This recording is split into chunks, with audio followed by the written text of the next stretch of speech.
Boche Gold and Diamonds. Buy now, pay later. Rahul Mamkootathil വിഷയം വീണ്ടും ഉയർത്തിക്കൊണ്ടുവന്ന് ശബരിമലയിലേക്കുള്ള മറച്ചുവെക്കാനുള്ള മുഖ്യമന്ത്രിയുടെ ശ്രമം വിജയിക്കില്ലെന്ന് ഷാഫി പറമ്പിൽ MP. ശബരിമല വിഷയം തിരഞ്ഞെടുപ്പിന്റെ അജണ്ടയല്ലെന്ന മുഖ്യമന്ത്രിയുടെ വാദം ജനങ്ങൾ തള്ളിക്കളയുകയാണെന്നും UDF വൻ മുന്നേറ്റം നടത്തുമെന്നും അദ്ദേഹം പറഞ്ഞു.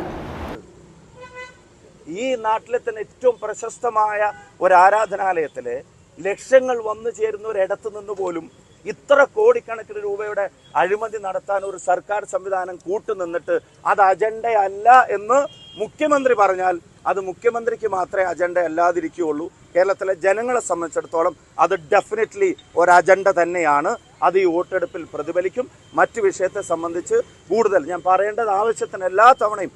പാലക്കാട് IMA ഹാൾ ബൂത്ത് 2-ൽ വോട്ട് രേഖപ്പെടുത്തിയ ശേഷം മാധ്യമപ്രവർത്തകരോട് സംസാരിക്കുകയായിരുന്നു ഷാഫി പറമ്പിൽ. രാഹുൽ മാങ്കൂട്ടത്തിൽ വിഷയത്തിൽ കോൺഗ്രസ് എടുക്കേണ്ട നടപടികളെല്ലാം എടുത്തിട്ടുണ്ട്.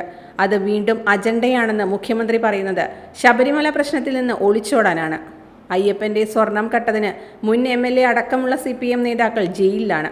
ക്ഷേത്രത്തിന്റെ സ്വത്ത് സംരക്ഷിക്കേണ്ടവർ തന്നെ കൊള്ള നടത്തുന്നു. കോടതി ഇടപെട്ടപ്പോൾ മാത്രമാണ് സർക്കാർ നടപടികളിലേക്ക് നീങ്ങിയത്. ജമാഅത്തെ ഇസ്ലാമിയുമായി UDF തിരഞ്ഞെടുപ്പ് സഖ്യത്തിലാണെന്ന വിമർശനം അദ്ദേഹം തള്ളി. പാലക്കാട് നഗരസഭയിൽ പോലും ജമാഅത്തെ ഇസ്ലാമി UDFനെതിരായി മത്സരിക്കുകയാണ്. സർക്കാരിനെയും CPMനെയും പ്രതിക്കൂട്ടിൽ നിർത്തുന്ന ഒട്ടനവധി വിഷയങ്ങളുണ്ട്. ഇതിൽ നിന്നെല്ലാം ഒളിച്ചോടാനുള്ള വ്യഗ്രതയാണ് CPM നേതാക്കൾ കാണിക്കുന്നത്. ആദ്യം സ്വന്തം പാർട്ടിയിലെ പ്രശ്നങ്ങളും ഉയർന്നു വന്ന ആരോപണങ്ങളും പരിഹരിക്കാൻ അവർ തയ്യാറാവണം.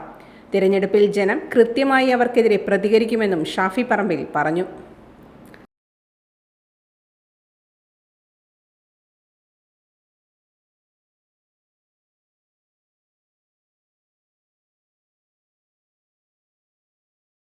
Time Kids Preschool, Mannannur Road, Vaniyamkulam. .view News. കാഴ്ചകളാണ് ലോകം, കണ്ടു തുടങ്ങുക.